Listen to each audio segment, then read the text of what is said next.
Alright, what's going on, guys? Trev back again, here to bring you another video. This one's going to be doing my weekly review for this week's episode of The Walking Dead Season 5, Episode 6, and that is Consumed.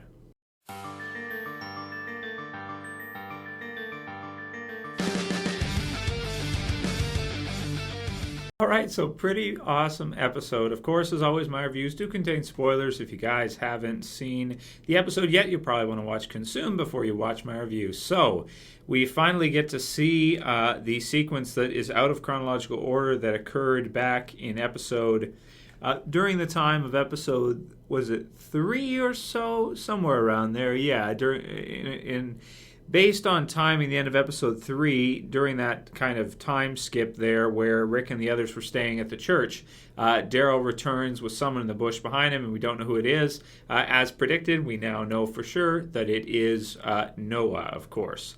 So now it played out a little differently from how I had predicted it was going to. You guys know that my predictions were pretty on this week. Sometimes The Walking Dead is really difficult to predict what's going to happen next, but it was pretty close this time. Only that we didn't see Noah as he was actually escaping right away. We saw him afterwards and figured out that he had actually escaped, but then he had stayed around that area. He had not left the city yet. He had stayed there to try to do basically the same thing as what Daryl and Carol were trying to do, which is to see if maybe he can find an opportunity to free Beth or to attack or just do something to try to throw a wrench into Dawn's plans, so to speak. So, I mean, this group, Dawn's group at the hospital, is a really, really strange group, considering that they are able to survive in Atlanta and there was a lot of really cool flashbacks in this episode and things that just made us think to earlier points in the series. If you think about, for example, when Daryl and Carol are driving into Atlanta, I really love the cityscape, how they showed that, and it was like the same, I believe it was the same street or exactly the same type of shot as when Rick initially rode in on horseback, if you guys remember, way back in the beginning of The Walking Dead. So that was a pretty cool kind of throwback to something that happened previous. Also, I believe the hospital is in the same relative area as to where Rick and the others were previously back in season 1 in the first couple episodes there when they went into the city. They left Merle there and then came back with Daryl and then left again with the Vatos in and around there. So there was a lot of really cool scenes that if you look at them, I believe it's filmed in almost the same type of location. So there's probably a lot of similarities. I haven't looked at the specifics yet between the location shots we were getting here and some of the ones back from the first season. So really, really cool stuff. Yeah, so aside from all of that good stuff, we also got a flashback with Carol getting to see what happened actually back in season 4 when Rick left her basically or told her that she'll no longer be welcome at the prison. What happened there? I guess she stayed at a law firm for a little while, basically just surviving, doing nothing pretty much on her own, which makes sense. You would have to. And then she sees the smoke. There's something about her and smoke. I don't know what it is. I mean, yes, there was the throwback to Lizzie and her mention of the color of it, right, in season 4. I think it was the Grove, right? But they just keep showing it, over. It's like as if we didn't catch it already. Yeah, it's still burning from the premiere. Season 5, we got it now. We got the point, okay?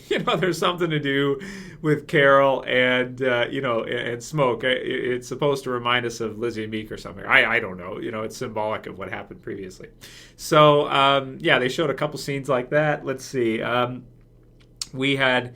So there was the flashback. The intro was great. Obviously, we had hitchhikers, maybe inmates. You remember the sign. So again, just like I just mentioned, a lot of scenes that when you look at even the environment stuff, tie back to a lot of the things that happened previously throughout the series, and even dialogue as well too. Her and Daryl, they're kind of having some dialogue about how they've changed. They're having some conversation about getting to start over and these kind of things. And Daryl's saying that you have to, and you get some of that stuff all throughout the episode. Lots of different lines. I won't go over the specifics, but there was quite a few of them. So we get to see all the great scenes like that. We get to see the cityscape, which was really impressive. What happened, and you see just like all the buildings are like scorched and just destroyed, and there's just stuff everywhere. This must have been a really difficult episode to do, considering all of the environmental effects and everything, and all the debris and everything. And it was really exciting too when they were tracking the officers that they had saw driving by, which I believe is actually, do we know who it was? Who they actually saw? No, we don't at this time. We know Gorman took Beth, but we don't know which one or who Daryl and Carol were following. But we do know it seemed that they, at the one point, the one guy who got out, he was either moving something out of the way or doing something, and he kind of looked back, and it seems to me that he noticed Daryl and Carol's car there, and then of course that's when the car died. If you guys remember, so pretty cool stuff there. Aside from some of the great scenery, there was a few fun scenes, a lot of quiet, kind of sneaking around, exciting scenes, and of course the one on the bridge was pretty cool, where they were in the they're in the van, and they actually allow it to go over, put on their seatbelts and allow it to go over, and still seem to survive it. I guess just out of luck and everything. Not sure if that was a smart move, if that made sense, but hey, there was a lot of zombies coming after them, and they were doing a little bit of investigation as to where Beth might be, and quickly they find out that it was probably the hospital. So then we go through all that stuff, and lots of zombies around, lots of good fun stuff, some pretty cool zombie kills. Zombie kill of the week, I'd probably go with Daryl, the one where first Noah shoots him with the arrow, and you can see the arrow, so you're like, oh, they must be near, right? It must be near him. And then Daryl comes up and he uses the machete that he took from the other one and slices it in the head, but it comes down here. That one was cool, really cool. Aside from that, the stuff with Noah. Now this one was a little weird for me. So first Noah ganks him and takes their stuff, right? Out of nowhere, basically. So, okay, fine, granted. And then Carol goes to shoot him in the leg, and Daryl stops her, That to me was a little bit strange, because you'd think, like, Daryl and his crossbow. Okay, Daryl's had that crossbow for a while. If somebody goes to take the crossbow from him, you'd think he'd be pretty pissed off. It's like he's killed how many zombies with that thing now? So it was a little bit out of character, I think, or just a little strange that he stopped her from shooting him in the leg so that they could get their stuff back. It just, I don't know, it was just a little weird to me. But anyway, for the story to go forward and for them to team up, so to speak, I guess it makes sense. You kind of have to go down that route to have something happen so that, I don't know. It was just a little weird. So first he stops her, and then after she decides she wants to save him, and doesn't really allow Daryl to leave without saving him.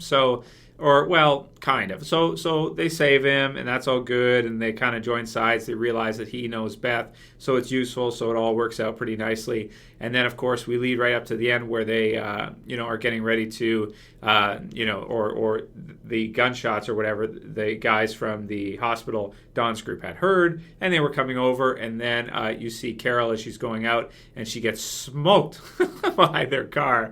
And now we know why she was unconscious, and then Noah has to convince Daryl that no, don't kill them. If you kill them, then Carol's probably going to die, and she, they won't be able to help her. But it's a hospital, so obviously they can help her out. They can do something. So, I mean, did they hit her on purpose? It sure seemed like to me that they did it on purpose. This whole kind of strategy they have to run people over in cars or hit people or just knock people out, take them to the hospital, act like they're helping them, and then use them as their servants, basically. So Carol's set up to be another servant, but at least she'll survive for now. She's had a lot of time this season, so did the Death Predictions video. Carol's got to be near the top of that list. You guys remember what happened last season with Herschel. Lots of time, lots of development, and look what happened. Look how that went down. So I could see something similar like that with Carol this mid-season finale. We'll have to see. But she's definitely an interesting character. I think she's really interesting, and I liked how she got, this was kind of like her episode, like her and Daryl have not had a lot of time. In this episode, they got the whole episode, and it was great because Daryl's pretty much my favorite character in the TV series. Well, him and Rick, kind of goes back and forth depending. Like when he destroyed the tank, I'm like, oh yeah, he's the best. And then Rick, comes and bites the dude on the neck. And then this season he's been awesome. I made you a promise and the whole bit. So I don't know. I go back and forth, but Daryl's one of my favorite characters. Carol is as well, and I did really enjoy the episode. So Noah is on board. He's going to help them, attack the place. And as we can see from the promo, Rick and the others are putting together some plans for exactly what they're going to do, how they're going to storm the place, because it brings some interesting challenges we haven't seen before, where you have a place inside a city where there's so many zombies everywhere that any noise will just bring them through like crazy. And as we got to see with Daryl, you have to really be careful. You got to sneak around. So he's using fire and stuff to distract them, which was pretty cool because we haven't seen that much in The Walking Dead. Older zombie movies, you would have fireworks and stuff like that. Some of the Romero movies, what was it, Land of the Dead, they would shoot fireworks and mesmerize the zombies and stuff like that. So, it's something that has been done before, but we haven't seen it too much. Glenn did it in season 4 when he threw a Molotov cocktail at the car. All the zombies went over. Him and Tara got away. But we haven't seen it too much. And I just really liked the episode, the feel of the episode, getting to see kind of this nostalgic city that we hadn't seen for a while, and finally getting to see some of those pictures that were released back in like July or June or July for The Walking Dead Season 5 with Carol and Daryl filming together. So really, really cool stuff. Aside from that, that's pretty much all I wanted to say. The ending of it was super exciting, and you can see Daryl almost start to cry. Not straight on Merle face. You guys remember the Merle face? But it kind of like a hint. It had a hint, right? He's definitely pissed off because now he's lost both his chicks, so now he's upset. So, I think I'll pretty much call it here. I'm going to give the episode a 9 out of 10. I thought it was great. I really enjoyed it. Yes, it was a bit slow, and some people are complaining about the pacing of this season. But you know what show has great pacing you can check out? That's Z Nation, except there's a problem with it. It's terrible. But check it out if you're interested. You want to see a very fast-paced zombie apocalypse series. Z Nation definitely is one you can watch. It's super fast-paced. Just because it's a little slower here and there doesn't mean it's not impactful, doesn't mean it's not exciting, doesn't mean it's not good quality. I've really, I love the Walking Dead TV series all the way through. But I don't feel like these last few episodes, even though we've had, concentration on smaller groups, I still don't feel like they've been a letdown or anything. They're just building to something great at the mid-season finale, I think. So really excited to see what will happen next. And just an awesome episode. Also, the funny part with the painting, like Daryl talking about how it looked like a dog, just wiped its ass. Carol likes it. Anyway, okay, so let me know what you guys thought about the episode. Of course, predictions video will be posted within about an hour or two. So if you're watching this after Sunday night, click the channel name. I'll put the link in the description as well, too. In fact, I'll put an annotation here for my predictions for what I think is going to happen next week. If you're new to the channel and you're just checking out my reviews for the first time, or if you've come a few times, but you don't have a YouTube account, why don't you do me a favor?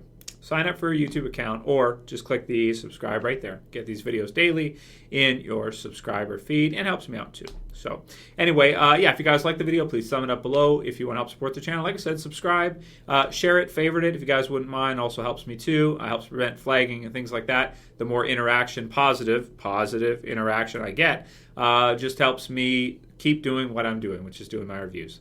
Anyway, see you guys in a bit for the predictions video and for next week. And as always, it's Trev and another great episode of The Walking Dead. Saying peace.